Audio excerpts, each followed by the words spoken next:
우리는 지난 시간 비신성화 전통으로서의 유대 전통을 계승한 것이 1세기 교회였다는 사실을 확인했습니다. 그리고 그 교회가 이 본래의 전통으로부터 벗어나기 시작했다는 게 확인되는 4세기 이후의 역사를 살펴보았고, 그 결과 이 땅의 어느 것과도 들어맞지 않았던 계시 전통이 제국의 종교, 곧 도덕 종교를 변모해가는 궤적을 아주 간단하게 살펴봤습니다. 그러다가 15세기까지 왔는데, 어쩌면 어떤 분들은 제 강의를 보고서 제가 개신교인으로서 가톨릭을 비판하고자 했다고 오해하실지도 모르겠습니다. 하지만 저는 가톨릭 비판이 아니라 제가 속한 기독교 전통을 반성하고 있는 중입니다. 어떤 전통이든 전통 밖에서는 그 전통을 비웃기가 쉽고, 그 전통 안에서는 그 전통이 그럴듯해 보이는 법입니다. 따라서 진실과 가까워지는 길은 자신이 속한 전통을 비판하는 것뿐입니다. 자신의 전통을 파고 내려가는데 그 아래 아무것도 없다면 그것에서부터 벗어나야 할 것이고, 만일 자신의 전통을 파고 내려가다가 그 안에서 정말 영원한 샘물을 만났다면 그 맑은 물로 먼지 뒤덮인 전통을 다시 씻어야 할 거예요. 이 말은 전통을 추구하는 기독교인은 누구보다도 기독교 비판에 있어서 날카로워야 한다는 것을 의미합니다. 그저 비판을 덮으려는 암묵적인 분위기가 참된 전통을 희석시키고 있다면, 그런 상황 속에 우리가 살고 있다면 더더욱 그래야겠죠. 유대 예언자가 유대 사회의 타락을 하나님의 이름으로 비판하는 것을 예언이라고 부르듯, 교회 역시 예언자적 소명을 갖고 있다면 그것은 교회의 과거를 제대로 비판할 때나 가능한 것일 겁니다. 그런데 기독교 역사 안에서도 기독교의 신학과 교회를 향한 반성의 시간이 있었습니다. 무려 500년 전에 말이에요. 소위 종교개혁이라 말하는 사건이 벌어졌습니다. 사실 종교를 개혁한 게 아니라 중세 기독교를 개혁하고자 했던 것이니까 기독교 개혁이라 말하는 것이 더 정확한 표현일 것입니다.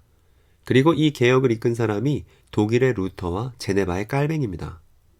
우리는 먼저 루터부터 살펴보고자 합니다. 루터가 1517년 10월의 마지막 날 비텐베르크 성당에 95개조 반박문을 붙였다는 사실은 잘 알려져 있습니다. 그런데 루터가 붙였었던 상대적으로 덜 유명한 반박문이 하나 더 있습니다. 바로 스콜라 신학에 대한 반박문이거든요. 이 반박문은 루터가 자신의 시대의 신학을 향해서 일갈했던 97개조의 내용으로 구성되어 있습니다. 그리고 우리는 종교개혁의 성격을 살펴보기 위해서 이 반박문부터 살펴보고자 합니다. 이 스콜라 신학에 대한 97개조의 반박문 38번을 보면 다음과 같은 내용이 있어요. 루터가 무엇과 싸우고자 했는지를 유념하면서 잘 읽어봅시다.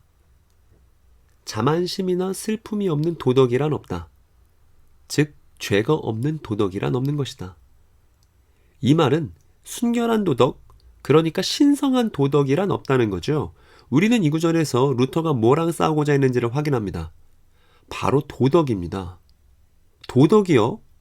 우리 지난 시간 도덕교육을 강제하는 기독교의 타락의 측면을 다루었죠. 그런데 루터는 그 도덕을 이제 기독교에서 치워내려고 합니다. 이어지는 내용을 보면 우리는 우리들의 행동들의 주인이 아니라 종들이다. 이것은 철학자들에 대한 반론이다. 그리고 40번에 우리는 의로운 행동에 의해 의롭게 되지 않는다.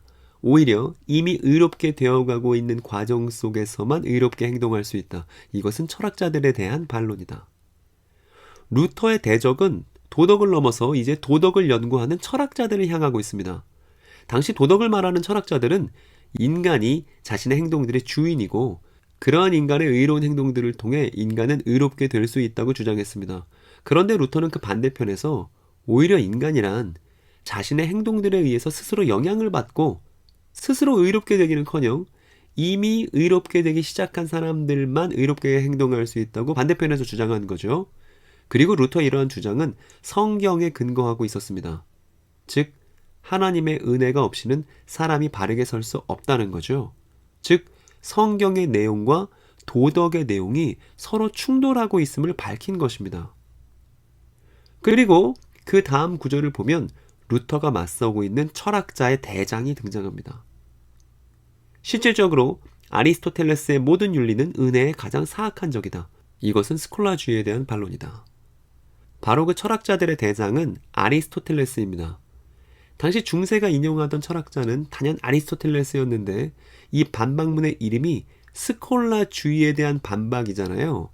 이 스콜라주의란 아리스토텔레스의 철학으로 인간 도덕을 연구하던 당대의 신학 학풍을 일컫는 말이었습니다.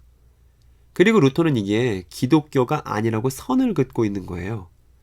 42번에 보면 행복에 관한 아리스토텔레스의 주장이 보편 교회의 교리와 모순되지 않는다고 주장하는 것은 오류이다. 이것은 도덕에 관한 교리에 대한 반론이다. 라고 루터가 말했습니다. 저는 오늘날 현대인들도 이 42번 항목에 주목할 필요가 있다고 생각이 드는데요.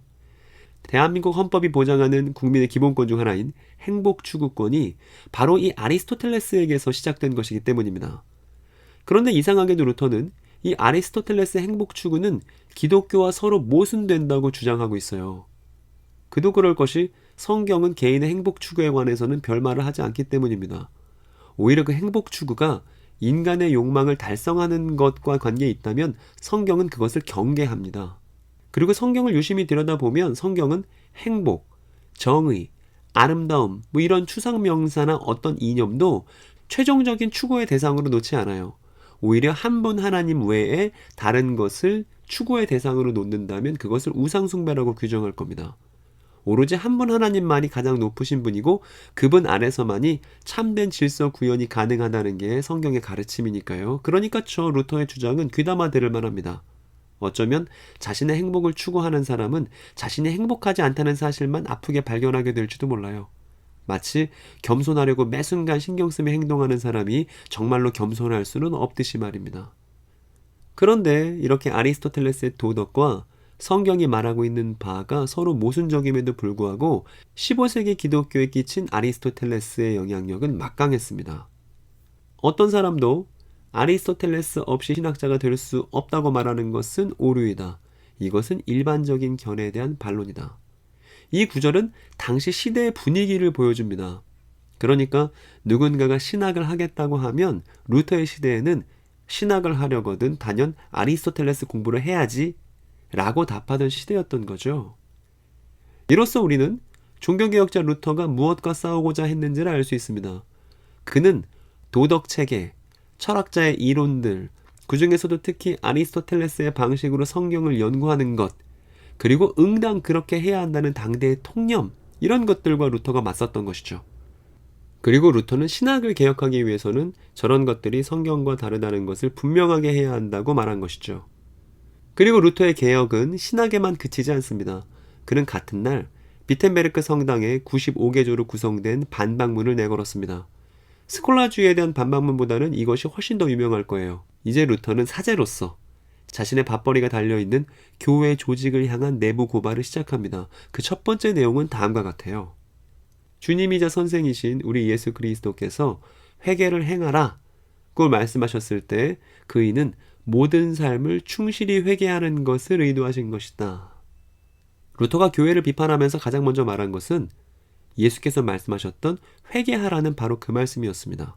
그리고 루터는 이 회개에 대한 예수의 명령이 모든 삶을 충실히 회개하는 것을 의미한다고 말하네요. 그런데 루터가 교회를 향한 내부 비판을 시작하면서 이 모든 삶을 충실히 회개하는 것부터 꺼낸 것은 무엇 때문이었을까요? 이 회개하라는 말씀은 신성한 제의, 즉 신성한 사역자들에 의해 수행되는 고백과 속죄로서의 회개로 이해될 수 없다. 루터는 회개가 사제들에 의한 제의로 이해되어서는 안 된다고 주장했습니다. 당시 교회는 사제들에게 죄를 고백하고 그 사제들이 그 죄를 속죄해 주는 방식으로 용서가 행해졌습니다. 그런데 루터의 개혁 방향은 전통을 제대로 향하고 있었습니다.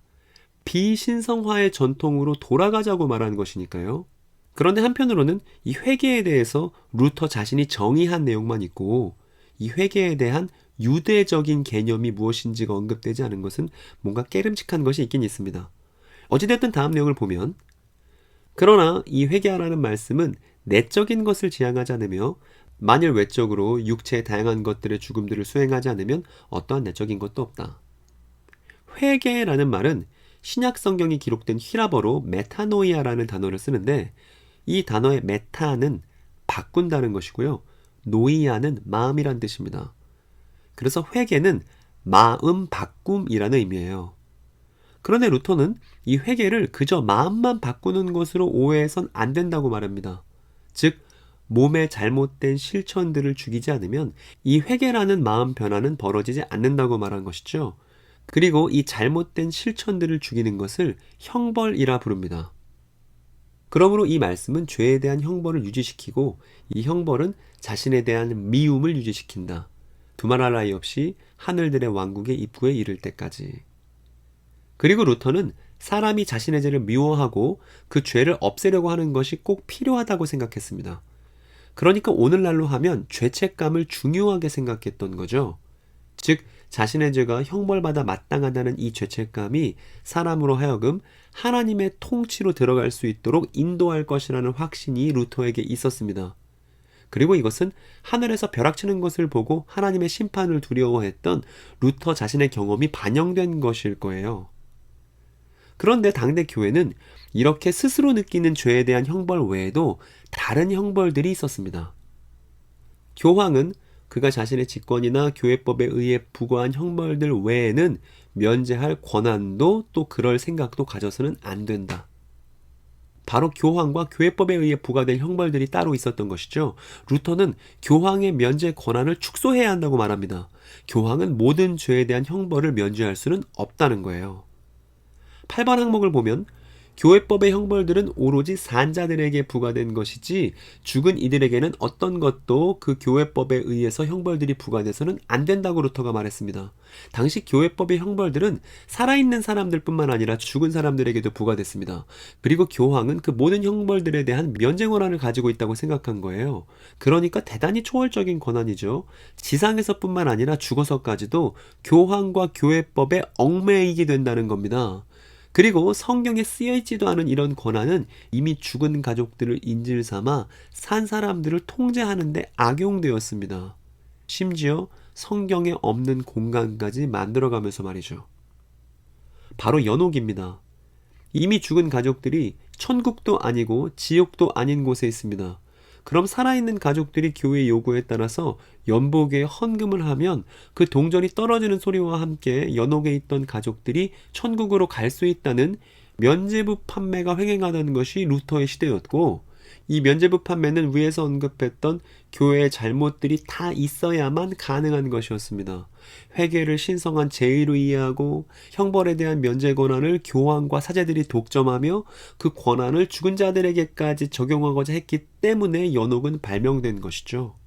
루터는 이러한 연옥에 관한 교회법을 따르는 것은 성경에 쓰여있지 않은 내용이므로 무지한 것이고 죽은 자를 빌미 삼아 산 자를 옥죄는 것이므로 사악한 것이라고 말했습니다. 이상 우리는 루터의 두 가지 반박문의 일부를 살펴봤습니다.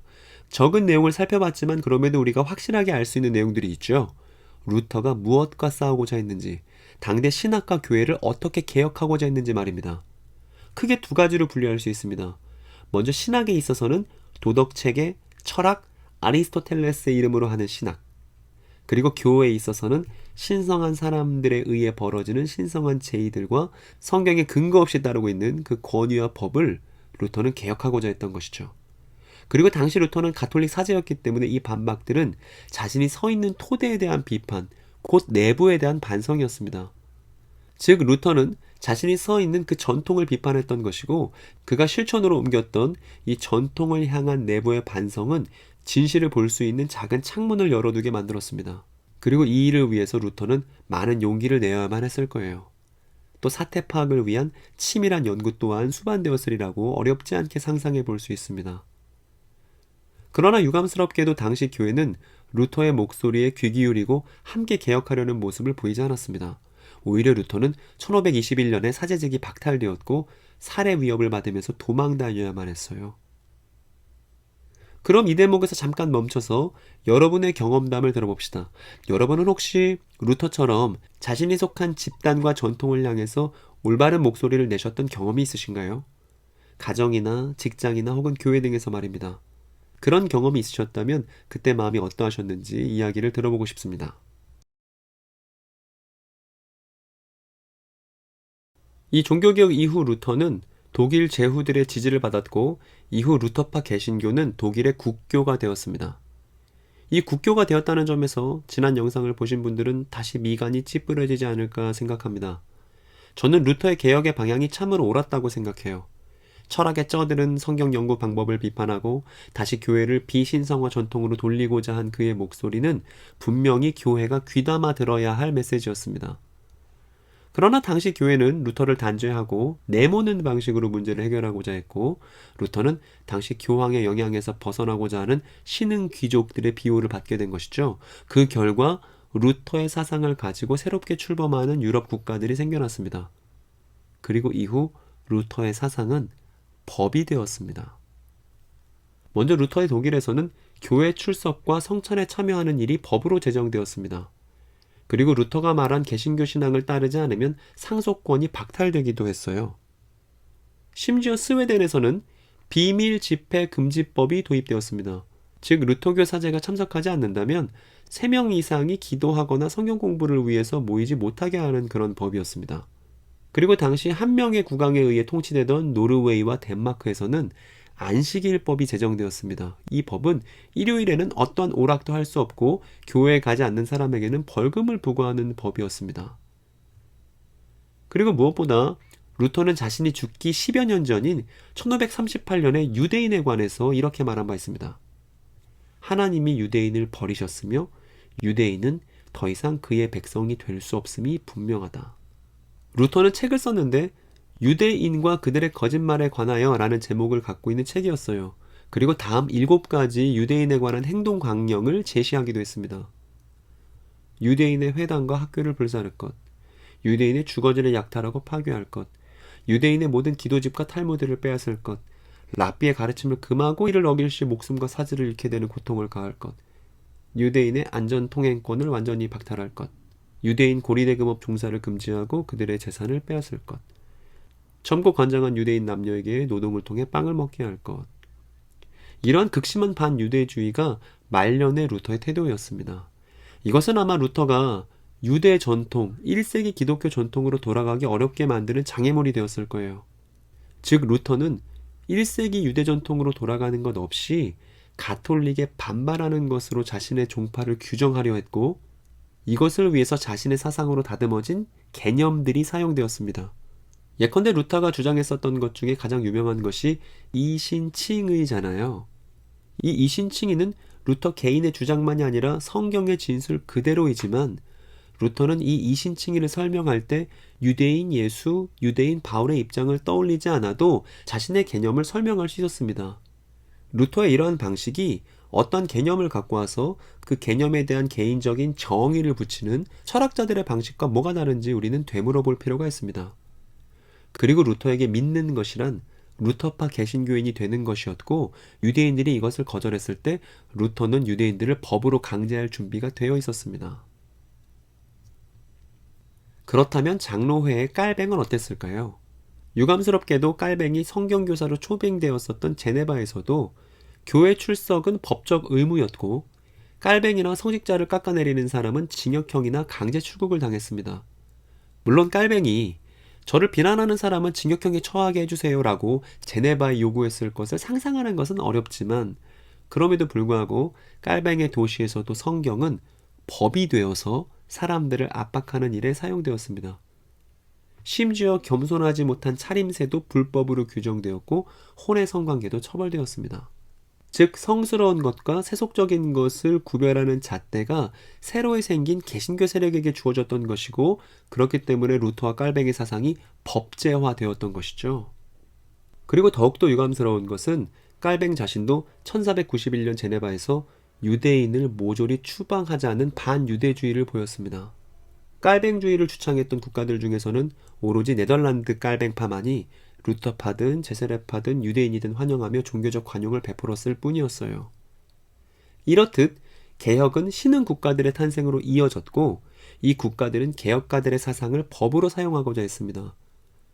더불어 당시 고리대금업에 종사하던 유대인을 미워하는 그 시대의 분위기를 개혁자들은 극복하기는커녕 동조하고 기름을 끼얹었고요.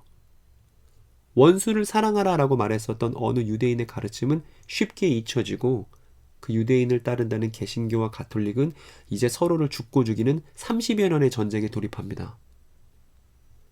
너희들이 틀렸으니까 우리가 옳은 거야 라고 하는 태도를 철학에서는 반명제적 정체성이라고 부릅니다. 그런데 교회를 개혁하고자 나선 이들은 자신들을 가톨릭이 아닌 사람들로 정체성을 발견한 것이죠. 정작 자신들의 뿌리는 잊은 채 말입니다. 이후 루터의 반유대주의적인 글들은 나치에 의해 적극 인용되기도 했습니다. 이상의 내용들을 듣고서 여러분들은 종교개혁에 관해서 어떻게 생각하셨는지를 여쭙고 싶습니다. 그리고 종교개혁이 미완의 개혁이고 부족한 점이 있었던 개혁이라면 개혁자들이 놓치고 있었던 것은 무엇일까요? 여러분이 기독교인이라면 우리는 이 점을 함께 반성해야만 할 것입니다.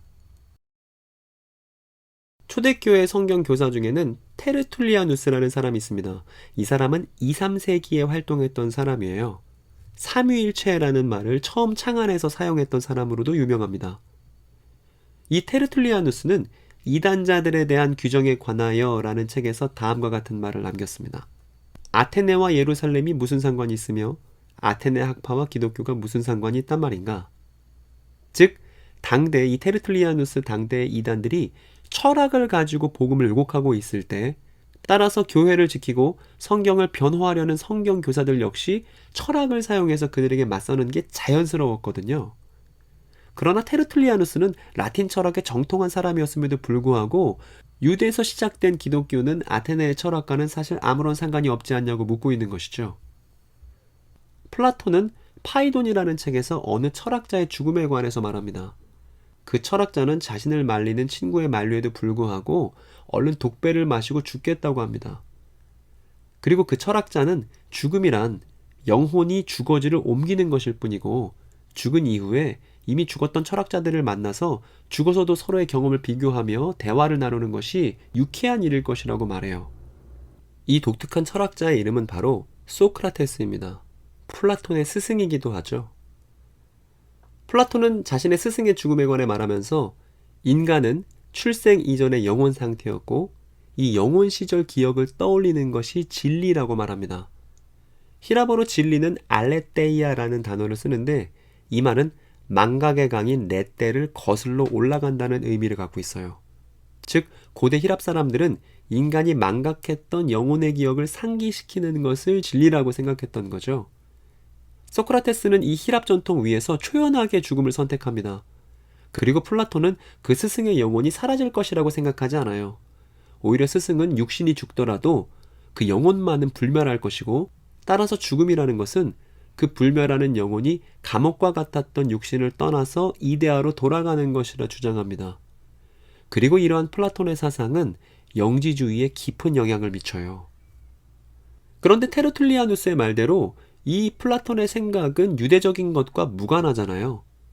그런데 그럼에도 불구하고 이 플라톤 사상에서 기인한 영혼에 대한 담론과 이데아에 관한 설이 기독교에 심대한 영향을 미칩니다. 중세교회가 열심히 읽었던 책 중에는 디오니시우스라는 가명을 쓴 사람의 천상위계론이라는 책이 있어요. 그런데 이 책 제목이 보여주듯 이 책은 위계질서에 관한 책입니다. 당시 교회는 플라톤의 영향을 받아서 땅은 열등하고 그에 비해 숭고한 이데아가 있다고 생각했습니다. 그리고 이 땅과 이데아 사이에 무엇이 더 중요하고 덜 중요한지를 나눌 수 있다고 생각했어요. 그래서 여러 천사들이 있는데 그 천사들의 상하 계급을 나눈 것이 저 천상위계론이라는 책입니다. 그리고 이러한 위계에 관해서 중세교회의 대표적인 학자인 토마스 아퀴나스는 신성한 권력이라 부를 만큼 저러한 생각은 의심받지 않았습니다. 그리고 당대 교회를 짓는 방식인 고딕 양식도 이러한 사상의 영향을 받은 것이죠. 이데아와 지상 사이, 즉 천상의 세계와 지상의 세계에는 등급이 나뉘어 있고 그 등급에 따라 천사가 배치될 뿐만 아니라 인간도 배치되었습니다. 그래서 물질적인 것은 열등한 것이고 물질을 벗어난 것은 고등한 것이라 생각했습니다. 이성은 고등한 것이고 감정은 열등한 것이죠. 영혼은 숭고한 것이고 육체는 그 영혼에 비해서 열등한 것이라 생각하는 게 일반적이었습니다. 기호학자인 움베르토 에코가 쓴 장미의 이름이라는 소설이 있습니다. 중세학자인 저자는 중세 사회 분위기를 반영해서 재미있는 이야기를 창작했는데 어느 수도원에서 벌어진 살인사건 이야기입니다. 이 살인사건은 계시록의 심판 순서를 따라서 벌어지는 연쇄살인사건이었는데 사람들은 하나님의 심판이라며 이 살인사건을 두려워하고 있었어요. 그런데 무신론자인 중세탐정 숀 코넬리가 등장합니다. 그리고 그는 과학적인 방법으로 수사에 임해요. 살해당한 사람 중에는 손가락이 퍼렇게 변하거나 마찬가지로 혀가 퍼렇게 굳어서 죽은 사람들이 있었죠. 나중에 알고 보니까 이 모든 사건의 범인은 수도 원장이었어요. 이 수도원의 원장은 광신적인 플라톤주의자였습니다. 그는 플라톤에 입각한 기독교만이 진정한 기독교라고 생각했어요. 왜냐하면 플라톤적인 기독교는 감정 표현, 인간의 감정 표현을 이데아와 먼 것으로 보고서 금기시하거든요. 그런데 당시 이슬람에서 자주 읽히던 아리스토텔레스의 책들이 중세 기독교를 유입되었고 그 결과 사람들이 몰래 아리스토텔레스의 책들을 읽었습니다. 그리고 아리스토텔레스는 플라톤과 달리 인간의 감정 표현을 긍정했어요. 수도 원장은 이를 심각한 기독교의 위기로 본 것입니다. 그래서 아리스토텔레스의 책을 못 읽게 한 심산으로 그 아리스토텔레스의 책 귀퉁이마다 독약을 발라놓았던 것이죠. 그래서 책을 넘기면서 혀에 침 발랐던 사람들은 싹 다 죽었던 것입니다. 즉 수도 원장은 기독교는 오롯이 플라톤식으로 지켜야 한다는 강한 신념으로 살인을 저질렀던 것입니다. 그리고 자신의 광기에 나중에 사로잡혀서 그 오래된 책들로 가득한 수도원을 불사르고서 영화가 마무리됩니다. 물론 이것은 하나의 소설이지만 중세 기독교가 얼마나 철학에 함몰되었는지를 잘 표현하고 있어요. 플라톤과 아리스토텔레스에 쩌들었던 당대 신학은 영혼이라는 단어를 히랍 철학에 입각해서 이해하고 있었습니다. 즉 파이돈에 나오는 소크라테스의 영혼처럼 이해했던 것이죠. 그리고 플라톤이 말했던 이데아도 자연스럽게 기독교의 옷을 입게 되었습니다. 천상의 세계라고 말이에요. 예수께서 말씀하신 천국은 영혼의 세계가 아니라 이 땅에 임하는 하나님의 통치였음에도 불구하고 성경의 천국은 자연스럽게 영혼들의 세계로 탈바꿈되었습니다. 그럼 우리의 종교개혁가들은 어땠을까요? 그들은 기독교의 전통으로 돌아가자고 외친 사람들이고 당대 히랍 철학이 성경을 이해하는 바른 방법이 아니라고 선을 그었던 사람들입니다. 그러면 그렇게 주장했던 종교개혁가들은 히랍 철학의 잔재들을 잘 극복하고 기독교를 다시 유대 전통에 잘 뿌리내리게 했을까요? 먼저 깔뱅의 말을 들어봅시다. 우리는 하나님의 나라를 하나님께서 그리스도를 통해 약속하신 새롭게 하심을 의미하는 것으로 이해해야 한다. 그리스도께서는 예언자들이 선포한 예언을 따라 유대인들과 온 세상의 구속주로 나타나셔서 만유를 혼란과 무질서에서 정상적이고 합당하고 질서로 회복하시고서 하나님의 나라를 세우셨고 그가 시작하신 그의 나라를 완성하시기 위하여 하늘로부터 다시 오실 때까지 그동안 우리로 하여금 인내로서 싸워나갈 것을 부탁하셨다라고 칼빈의 공간복음 주석에 보니까 쓰여 있더라고요. 이것이 깔뱅이 얘기했었던 천국의 정의입니다. 깔뱅은 그 천국이라는 예수께서 말씀하신 그 복음서에 나오는 단어를 사후세계나 이데아로 혼동하지 않았습니다. 그는 천국을 그리스도께서 이 땅에서 시작하신 나라라고 그리고 그 나라는 곧 새롭게 하심을 의미한다고 제대로 말했어요. 그리고 깔뱅은 예수께서 다시 오셔서 모든 사람을 부활시키시고 그 하나님의 나라를 완성시키실 것이라는 바른 성경에 대한 입장을 갖고 있었습니다.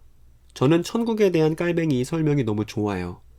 적어도 루터보다는 훨씬 더 성경 전반에 대한 균형 잡힌 이해가 깔뱅에게 있었다고 평가를 하고 싶습니다. 그러나 유감스럽게도 위대한 종교개혁자 깔뱅은 히랍 철학의 잔재를 완전히 청산하지는 못했습니다. 플라톤에 대한 깔뱅의 평가는 다음과 같아요. 고대 철학자들 중 사람의 최고선은 신과의 연합이라는 것을 인식한 사람은 플라톤뿐이었다. 그리고 깔뱅 역시 플라톤을 따라서 중세 기독교의 영혼에 관한 생각을 그대로 계승합니다.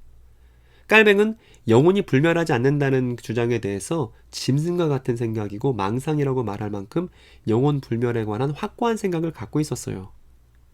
그리고 그 근거로 고린도 후서에 나오는 장막을 벗다라는 표현이나 몸에 거할 때는 주와 따로 거주한다라는 표현을 들면서 영혼 불멸과 죽음 이후 영혼은 생명의 세계로 이동할 것이라는 강한 신념을 갖고 있었습니다. 그것을 천국이라 부르지는 않았더라도 말이에요. 깔뱅은 다음과 같이 말합니다. 이 세상을 떠나는 것이 곧 생명으로 들어가는 것이 아니라면 세상은 무덤이 아니고 무엇인가? 또 살아있다는 것은 곧 죽음에 잠겨있는 것이 아닌가? 육신에서 놓이는 것이 곧 완전한 자유를 얻게 되는 것이라면 육신은 감옥이 아니고 무엇인가? 저는 이러한 깔뱅의 표현만큼은 대단히 영지주의적이라고 생각합니다. 만일 이 깔뱅의 말을 1세기 예수와 사도들이 들었다면 창조 세계는 무덤이고 삶은 죽음에 잠겨 있으며 죽어서만 자유를 얻게 되니 육신은 감옥이라는 표현에 고개를 절레절레 흔들지 않았을까 생각합니다. 게다가 저 육신은 감옥이라는 표현은 플라톤의 파이돈에서 빌려온 표현입니다. 아마도 바울이 부활해서 깔뱅 곁에 있었다면 깔뱅에게 철학을 주의해야 한다고 조언했을지도 모르겠습니다. 만일 사도 요한이 부활해서 깔뱅 곁에 있었다면 깔뱅에게 영지주의를 주의해야 한다고 조언했을지도 모르겠어요. 무엇보다도 반유대주의는 예수의 가르침이 아니었다고 따끔하게 말해주지 않았을까요? 저는 지금까지 기독교인으로서 기독교의 과거를 반성하며 지난 역사를 되돌아봤습니다. 그래서 알게 된 것은 기독교는 대단히 초창기부터 그 전통의 시작과는 달리 힐랍 철학의 영향을 지대하게 받았고, 이 문제, 힐랍 철학의 영향을 많이 받은 문제는 이 문제를 지적했었던 개혁가들조차도 완전히 극복하지 못했던 문제라는 사실을 확인하게 됩니다. 그리고 이 개혁가들이 유대 전통으로 돌아가지 못했던 것은 그들이 가지고 있었던, 그리고 그들이 속한 시대에 만연했었던 반유대주의적 정서였다는 거예요. 따라서 종교개혁의 전통을 따른다는 개신교 전통 역시 여전히 힐랍 철학식 성경 이해의 잔재와 반유대주의적 정서를 유지하게 되었습니다. 거기다 하나 추가해서 가톨릭을 향한 적개심 또한 유지되었습니다. 이에 대해서는 요한계시록에 관한 루터의 해석을 따로 다뤄야만 할 거예요. 어찌되었든 오늘 준비한 내용은 모두 말씀드렸네요. 그럼 오늘 마지막 질문을 드리고 싶습니다. 저는 교회에서 영혼구원이라는 말을 많이 들었는데 그 말을 들을 때마다 그때 말하는 영혼이 무엇인지 묻고 싶어집니다. 왜냐하면 영혼을 어떻게 생각하는지가 곧 인간을 어떻게 생각하는지와 밀접한 연관이 되어 있거든요. 여러분은 영혼이라는 말을 들을 때면 어떤 상상을 하시나요? 그리고 여러분이 생각하는 영혼은 어떤 의미인가요?